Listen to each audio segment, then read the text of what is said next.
Hi, join me today as I show you how to make these cute little faux frames. This is a technique that you can use to get the framed look if you do not have a die cut or you don't want to have to use your craft knife to actually cut a hole in the paper for the frame, or if you just want to learn a new technique. This is an awesome project to try. It is fun to do. It is easy. I will mention though that if you are someone who needs to have everything measured right down to the fraction of an inch, then this probably is not the project for you. If you want that, then you want to be using the die cut machine where you can get a perfect square or perfect rectangle. We do not do that in here. This is all cut by hand, so there are going to be mistakes and things might be a little off kilter, and that's fine. The end result still looks really cool. Don't forget to please like, comment, and subscribe to help my little channel get moving along and so that you can get notified of future videos. Let's get started with this project.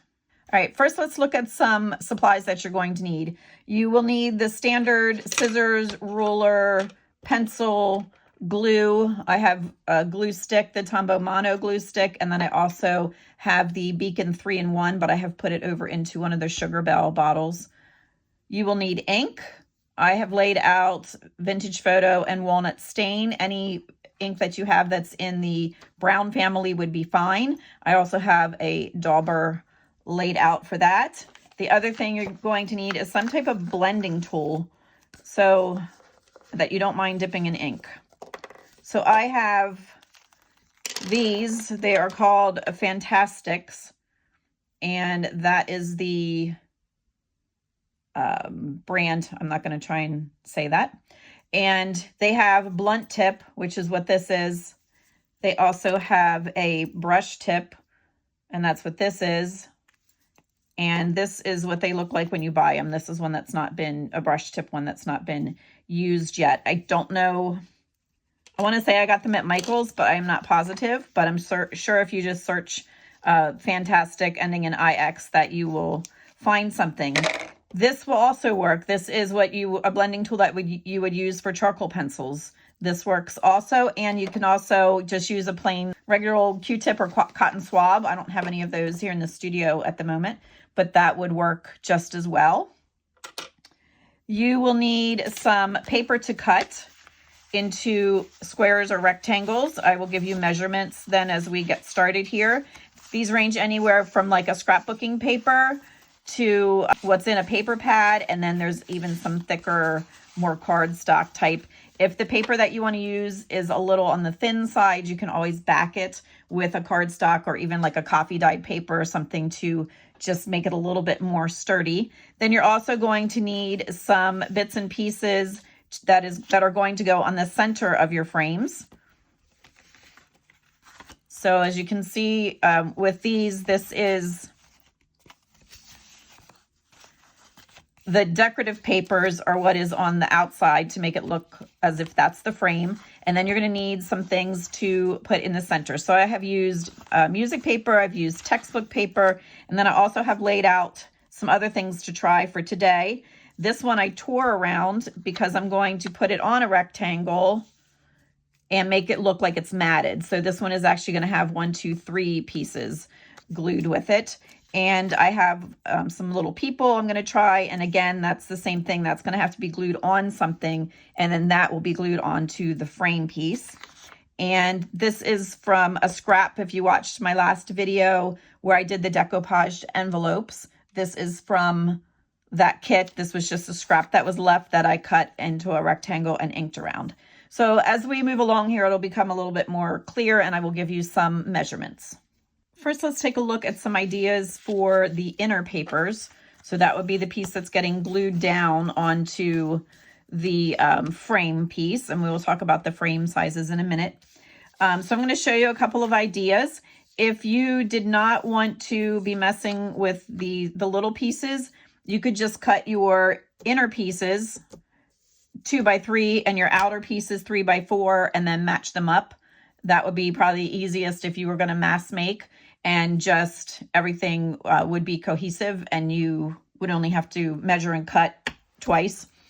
but I'm going to show you a couple of other options. So I had said like these, that you can do music paper or book paper. So for that, you could even take the book paper and throw a stamp or two on it. So I'm going to do one of those quickly.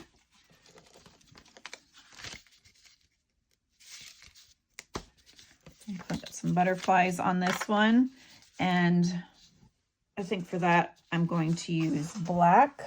Actually, I'm going to use Hickory Smoke.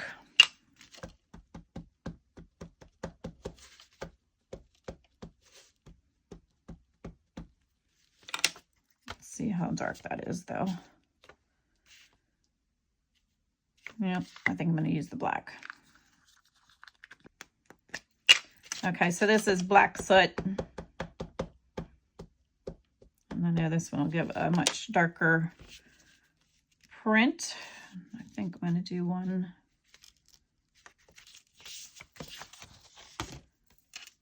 up this direction.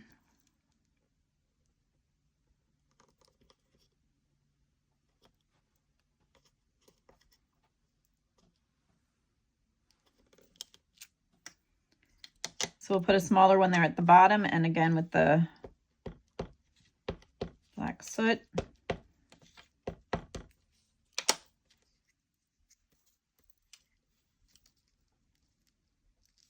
So that's another idea.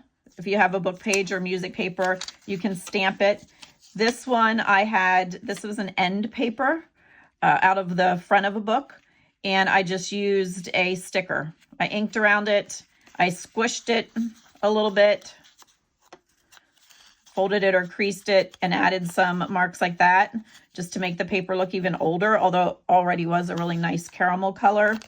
And I guess it wasn't an end page. It must have been the end of a chapter or something. But I put a sticker on that. So that's another idea. This one I said was a piece of scrap paper from the project that we did on the last video when we made the envelopes. So I just cut it down into a rectangle that I thought would be close to the appropriate size. It is, I did right on the back, this is 2 by 3 7/8, which is an odd size, but I measured, I wanted it to be equal distance from his legs and from the wings. So that's just the size I ended up with. And then I will make a rectangle to suit this size. This one is 2 by 3. And again, I just wanted to, I tore the page out, and then I just made sure that it was pretty even as far as the amount of space between the highest and lowest point, and then on the left and the right. And then, like I said, the orange, I just tore around, and then I'll show you what to do with that. And this is people from a yearbook. So I just had fussy cut around them. And then this carrot, this measures 2 by 3. For that, this is another option because this is very plain looking. You could ink around it, which I probably will end up doing anyway. I just wanted to add a little something to it. So I'm going to, you could do this with anything. I'm going to put out a little, this is fired brick. This is wild honey, which looks like orange, but when you use it, it actually comes out a strange shade of yellow. I don't really care for it, but I'm going to mix it with the red so that we can maybe get an orangish color I thought would look cute over the carrot, but still not very bright. And you can see what that is not resemble the lid at all. And sometimes I spray this with water, and sometimes I use coffee. I have a little bit of instant coffee left in my spritz bottle here, so I'm going to spritz coffee on it just to get the ink moving around, and because that ages it a little bit. And then I just have an old paintbrush here I'm just going to use to kind of blend the colors together a little bit. And I think it looks like there's a lot of yellow here, so I'm going to add a little bit more of the fired brick. Spritz it again and get some of this yellow blended in. And this is probably way too much for what I need here, but this is a good way to make kind of a custom color. And it's still going to have kind of a marbled look to it, which is fine. Okay, so then I have my little carrot paper, And I'm just going to dip that in, let it run, dip it in again, let it run, and then I'm going to dry that. And I'm not going to wipe that up yet because I may want to put another coat on it there.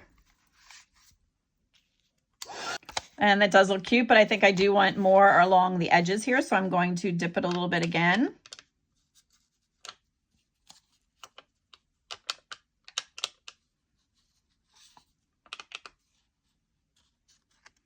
And I'll give it another shot of air. Okay, I like that better, and I think I'm going to do the same thing to the other edge, but I did want to show you, if your paper is really thin and it starts to curl up when it gets wet, if you flip it over and apply heat and just kind of curl it, like this corner was curling, so I'm just bending it back and applying heat to the back of it. Just got to watch your fingers when you're using a small piece. And then it lays flatter. All right, so I'm going to do that a couple more times in this exact same way that I did. And I do want to mention, I saw the idea of using this rack on Miss Paint-A-Lot's channel. And then the next time I went into a thrift shop, there were a whole pile of them laying. So I took that as a sign that I needed to get one. And I think I'm going to also look for one that maybe has the metal going this way too. So it's like a bunch of little squares, and then when you're doing something small like this, it won't slip through as quickly. But that is a great idea. Thank you to her. And now for what's left on here, I had started when I was fooling around with this piece. So I'm just going to sop some more of that up with this. And then let that dry. And this makes for a great background paper. Cut some tags out of, or stamp some labels on.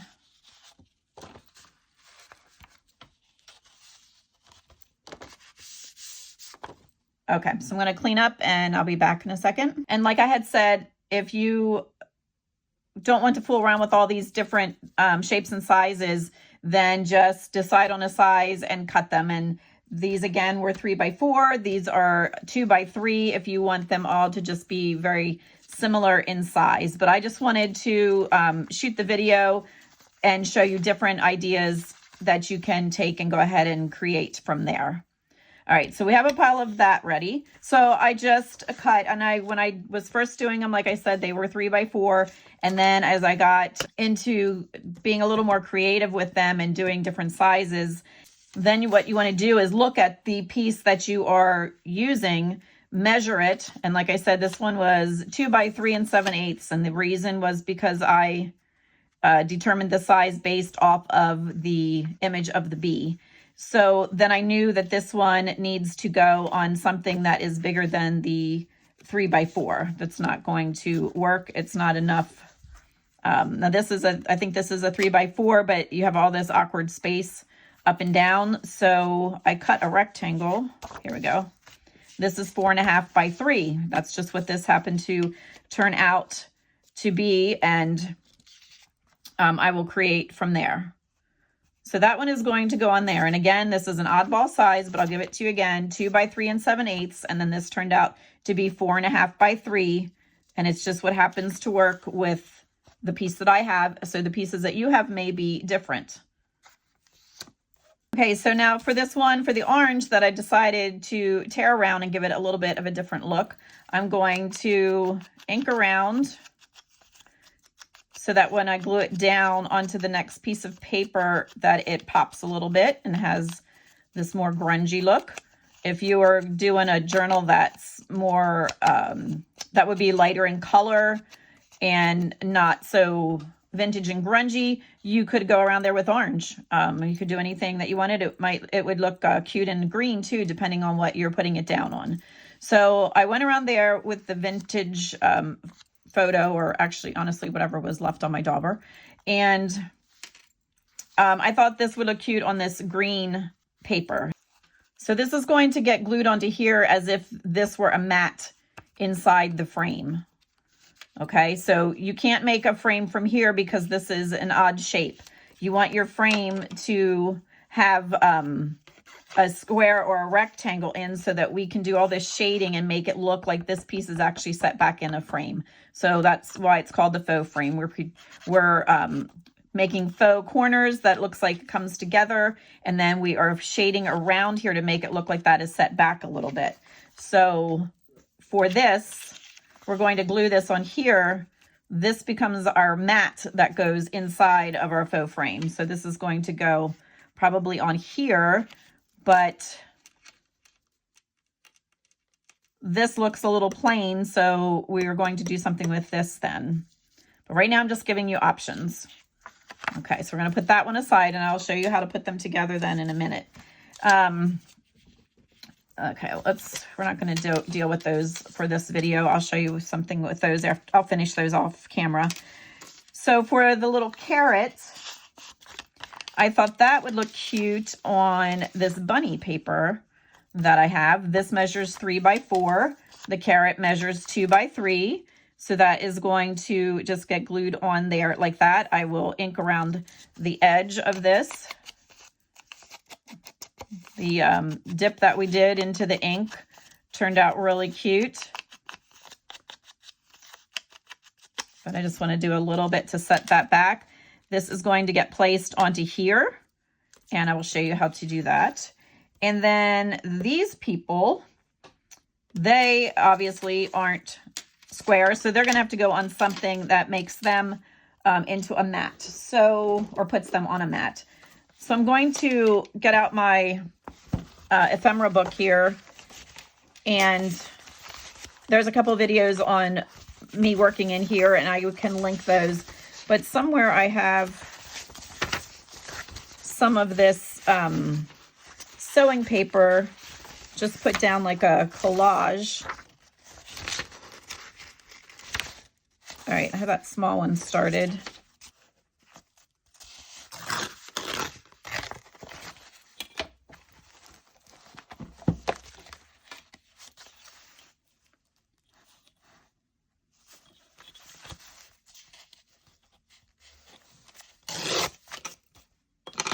So I have that torn out. I'm just going to leave this all hanging here for another project.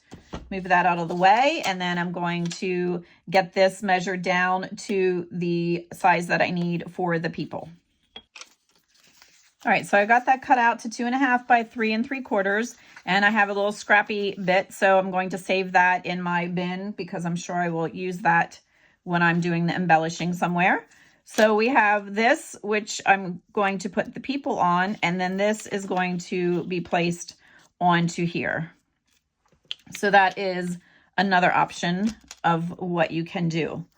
If you have any pictures of flowers or butterflies or whatever, you can always fussy cut, and then those can be applied also to your music paper or your book paper.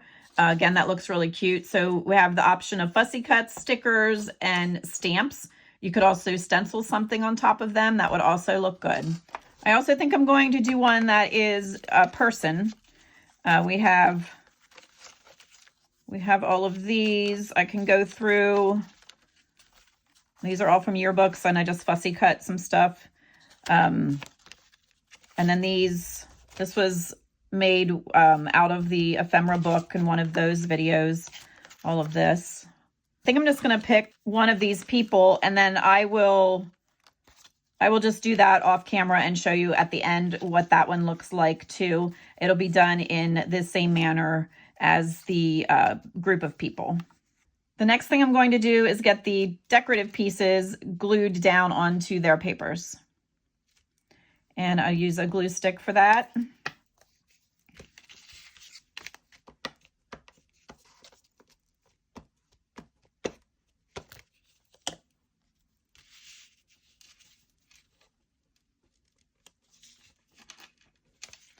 And I'm just kind of watching that that's about the same distance. I'm not going to measure or anything. But before I put her feet completely down, I'm going to take my one little blending tool. Again, you could do this with a Q-tip if you don't have this, or you could try and get your dauber in there. And I just want to make it look like her feet are anchored on something. So I'm just going to put a little shadow right there and make it a little dark. And the same thing with this one's feet up here.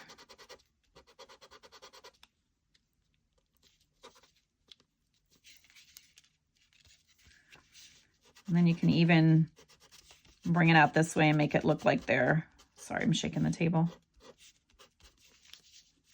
Okay.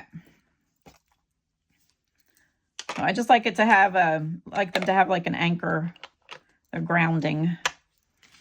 Okay, so that is glued down nice. I'm just going to take my scraper over. And then this is going to go onto this paper. But we're not going to glue it yet. Okay. The carrot is done and ready to go. And that is getting glued onto the bunny. Okay, and this one doesn't have like the faux mat. So this is this bunny frame is the frame. So we're going to get that on there. And when you're putting it down, you want to just make sure you have everything straight. And then you're also looking to see that these corners line up pretty well. And you can check that you have the same space at the top and the bottom, which I did not. So I'm going to peel it off and try that again. Line it up straight on here.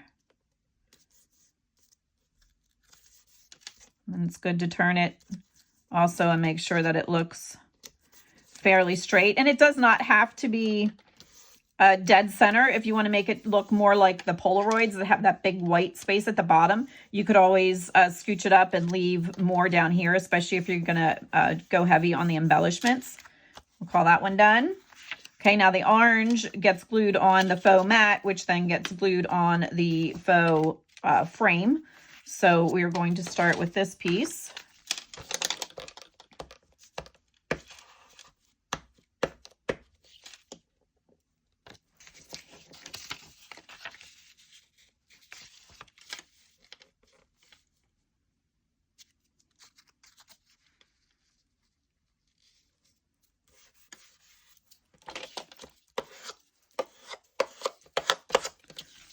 Forgot to do that on this one.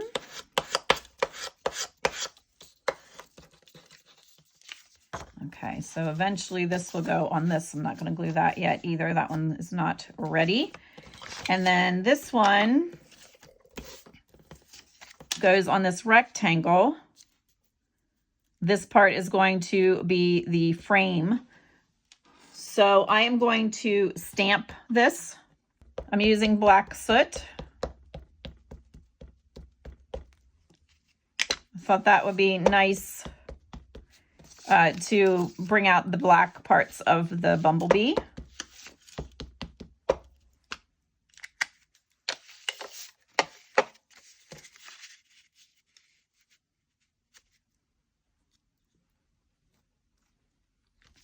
I'm going to go off the page with it.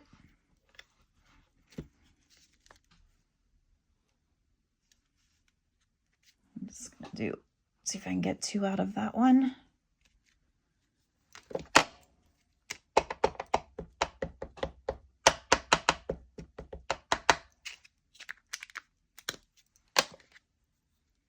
I'm not worried about the middle because the bee is going to be there. You're only going to see the outer edges.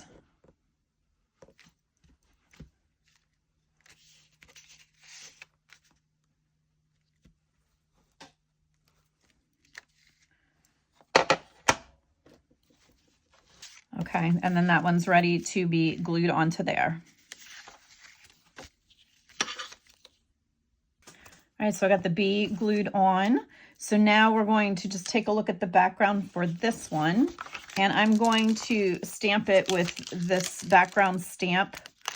This came from Michael's. And it's going to go there. So again, we don't need much. It doesn't really matter about the middle, but I want to make sure that I get all around the edges, and I'm going to have it run off of that as well. And I'm going to just use the black soot for this one.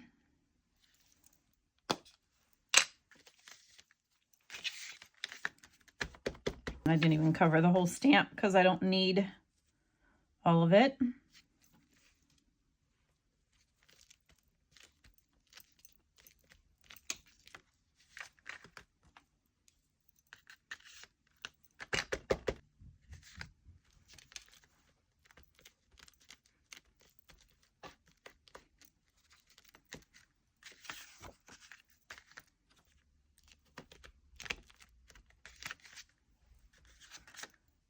All right, so that one is stamped. So I'm going to get this glued down onto here. Just using the glue stick. Again, this was 2.5 by 3.5. And I'm gluing it onto a 3.5 by 4.5. And just trying to, actually I think this one looks nicer down here at the bottom. I think this is going to be one I'm going to put up a hair higher.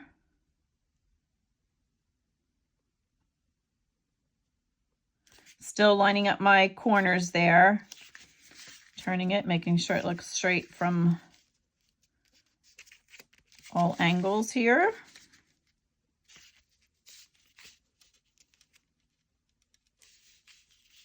And we're going to leave a little bit bigger section at the bottom. Like we had talked about a little bit, like the Polaroids are.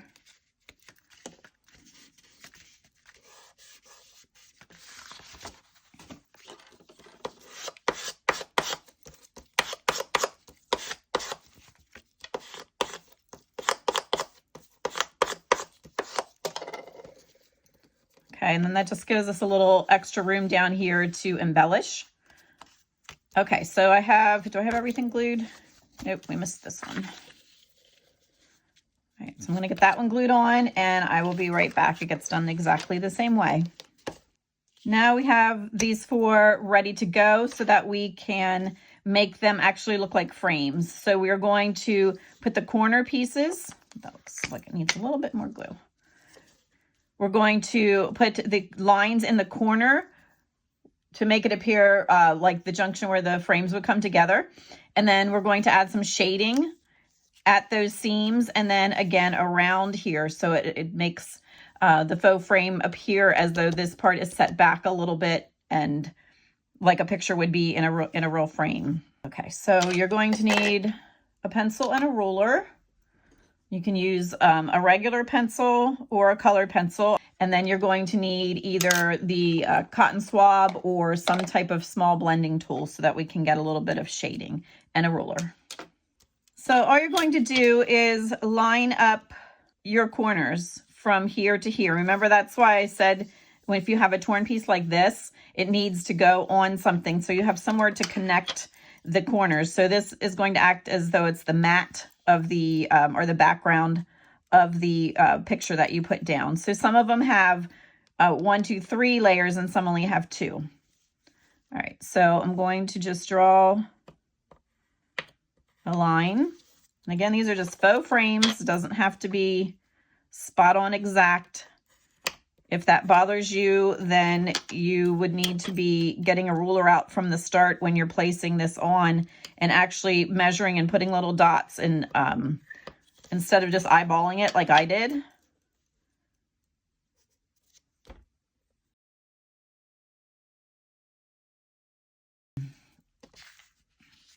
Let's see. Now I'm going to do one. That colored pencil was just, it's actually a watercolor pencil. It just said brown. All right, so this I'll just do with a regular pencil. And it's going to get smeared out with ink anyway, but it's just kind of a general line to be placed in there. It doesn't matter how thick or thin it is. Okay, I'm just giving the illusion of a frame being there.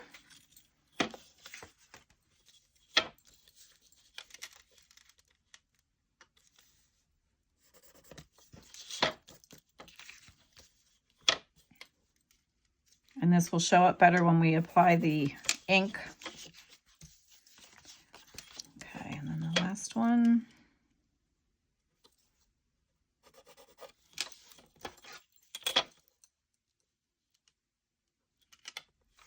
So you actually need to keep your ruler just slightly off to the left of where the 2 points come together, so you can get your pencil in there. If you put it right on top of the points, you're going to be off. And you can even just come back and sketch it back in like that. Okay, so we have that done. Now you're going to need a small blending tool. I have one here that's already brown. I'm just going to use this. We're going to go back in with our brown. I'm using walnut stain. You can use any brown that you have. I'm going to pull some scrap paper over here. And if you want,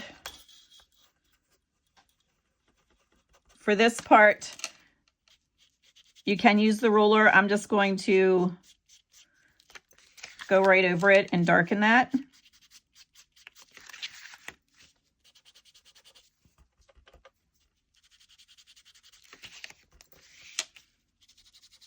If you want it real precise, then you would want to pick up one of the ones that have the brush point. This is the blunt point.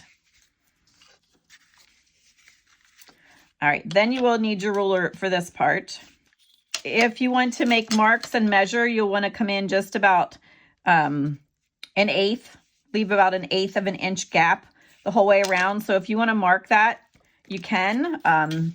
Be very inconspicuous with your marks because they may show with this part. I just put it in here.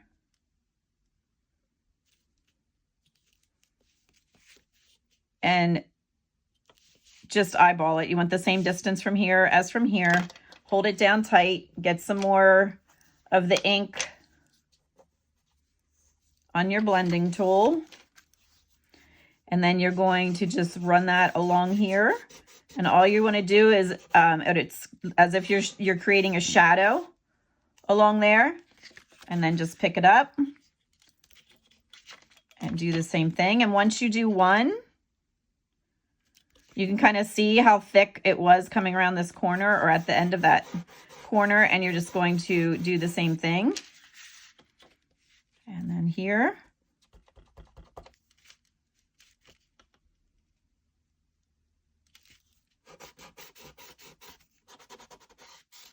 And it's okay if it's getting up on here because that would be back underneath part of the frame. And then the last part.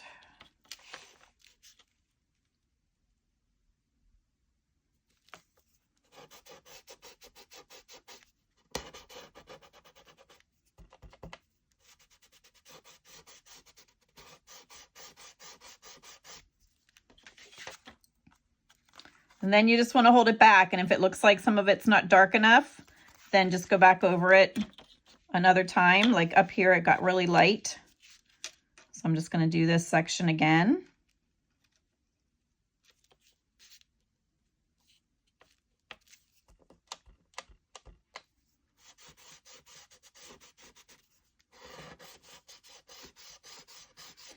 If you're using this little, like the charcoal blending tool, I usually make the tip of that wet while I'm doing this. Just a little tip, you don't have to, but it seems to just go a little better. Otherwise, it's kind of dry and scratchy.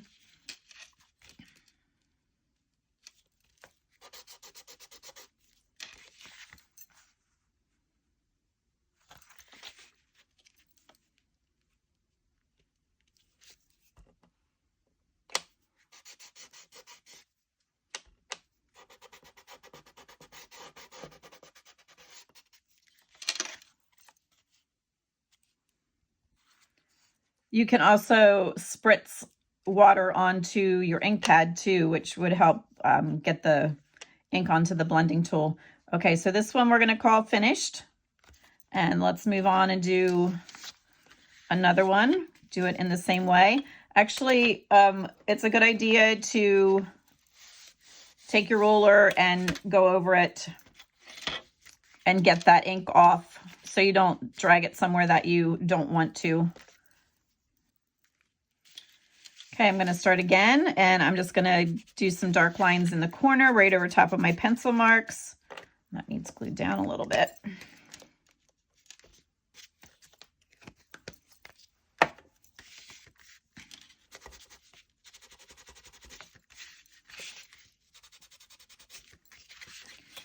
And then again with the ruler,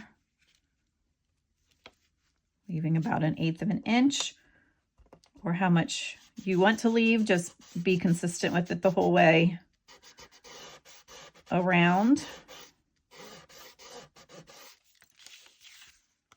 So we're getting that nice shaded line in there.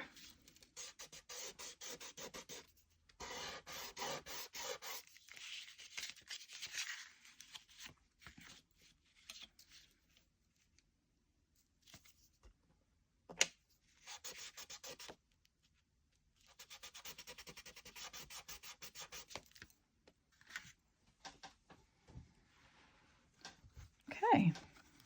All right, I am going to finish these two off camera, and I will be back when they are done.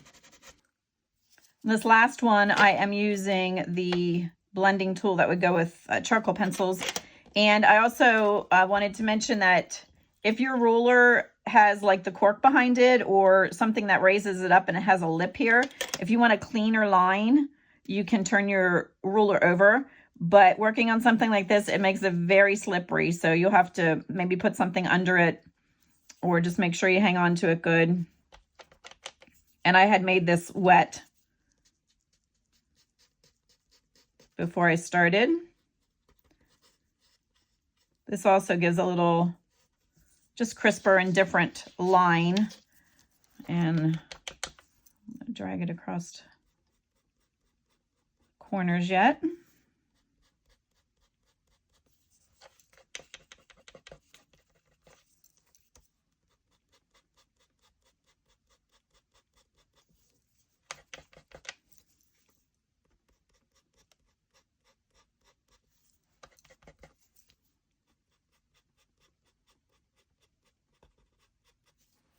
And then the last part would be to go around the outside edges. If you have a corner rounder, you could also round the corners if you want. Or you can round them by hand if you lay like a dime or nickel there and trace around it. I think that just really finishes it off applying the ink, whether your corners are rounded or not. I think that. And let's see. This one, I did not do the ink. And then we have the orange. If you are into very precise junk journals, then this is not the project for you. If you need everything down to the millimeter or the fraction of an inch, then you're better off using a die cut machine. But this is just another fun way to get just kind of that framed look. That's why I called it a faux frame, because it's not technically a frame. I didn't die cut anything. I didn't lay anything down and put my X-Acto knife or my craft knife and go around and actually pop a piece out of the middle. This is just another technique, just a fun way to finish them off. They would be most likely glued down in any journal that I would do. This last one, I forgot to show you these actually. I did these off camera. This one is the one that was the sticker on just some parchment caramelly colored paper. This book page was very brittle, so I backed it with coffee dyed paper, and I didn't care if it was straight or anything, because this will get glued down in a book.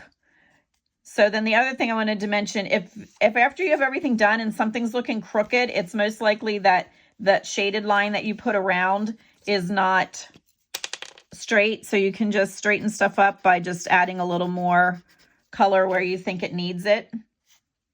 And then that just like drew that down that way.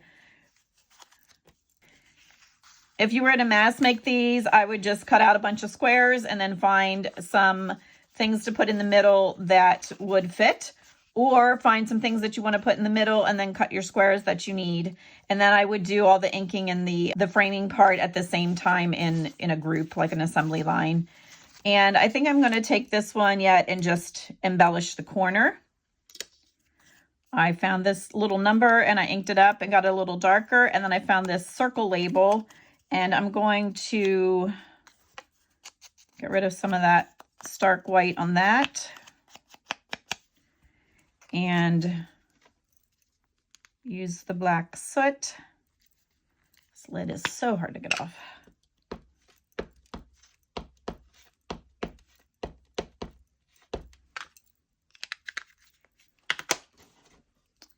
I'm going to put this on here as I thought the little bee needed a flower.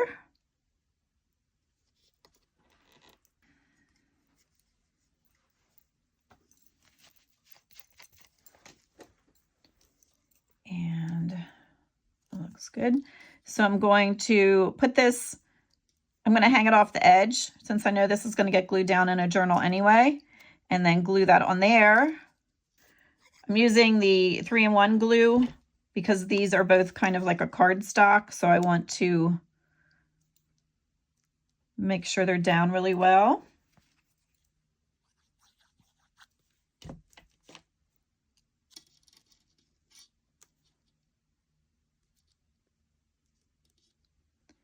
So I just thought the bumblebee needed some yellow and needed some flower there.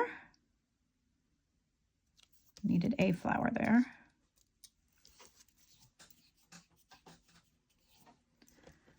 Okay, so if I would put this in a journal, I would either glue these 3 sides down and tuck something in here, or I just glue the 2 sides down and it could be a little tuck spot for something larger.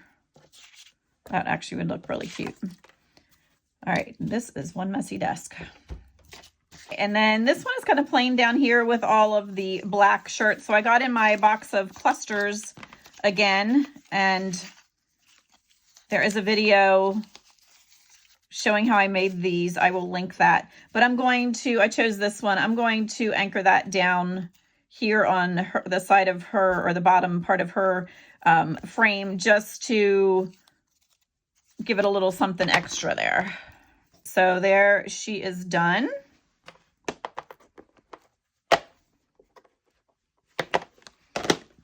Let me clean all this up and then we'll come back and take a look at what we have. These 2 I had done before the video. This was music paper and all I did was stencil over the top. You could embellish that one yet. This one I didn't do anything to. That would be embellished yet. This is the one we did the dip in the ink and the bunny paper. This one we rounded the corners and I had embellished that. That was done beforehand, as was this one. Book page, music paper, stickers on old caramelly paper, and then these 2 we had stamped the background paper and then added some things to it and embellished this one. This one, of course, could be, I think if I had embellished this, I'd probably do it on this side because this is pretty heavy over here, and just to balance that out a little bit, but I didn't take time for this video. And then we have the people. This one could use a number or something down here, I believe. I think I would do that to kind of offset that as well. It would needs it over here. And then we did add a little something to that one. And then I think probably these 3 are my favorite, but so let me know in the comments which one was your favorite, and go ahead and try any of the techniques that you think you would like to do. And again, don't worry about it being very precise. It's for fun. They are faux frames for a reason. They are not perfect. Do the best that you can, and it's a really fun activity. And as you can see, they all come out looking different, and some of mine aren't straight, and I don't care. It just makes them all that more unique. I had used some of the yearbook pages in here, so I thought maybe we would put this young lady in here, and I'm going to keep her down in the corner, and then that still allows for journaling space over there. I think that'll look cute right there. And then I was thinking for this one, if I go back here, I have these ladies. This was out of a McCall magazine, and I thought maybe this would look cute here and to pick up the colors, and then I'm going to find something to put behind it. I'm going to do a tuck spot, so I'm just going to put glue down the left-hand side and across the bottom. So I'm going to grab it here so I know not to put glue there. Let's keep it along the wet glue along the edges, so there is room for a tuck spot. And I'm going to keep it away from the gutter so it doesn't interfere with the journal closing. Grab my box of postcards and pictures. Maybe we can find something. And we'll put these two gentlemen in here, and then this kind of coordinates with that color too. And we can tuck that back in there. Let's do this so this is showing. This is from, oh my goodness, let me see,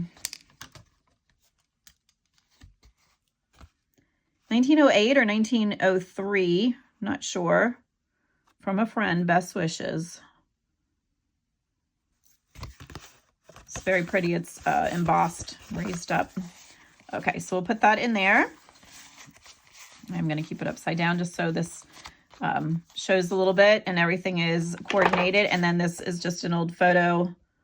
Looks like some servicemen. And we'll keep that down in there. Okay. All right, so that is how that looks, and it gives you an option of how to use the frames that you made.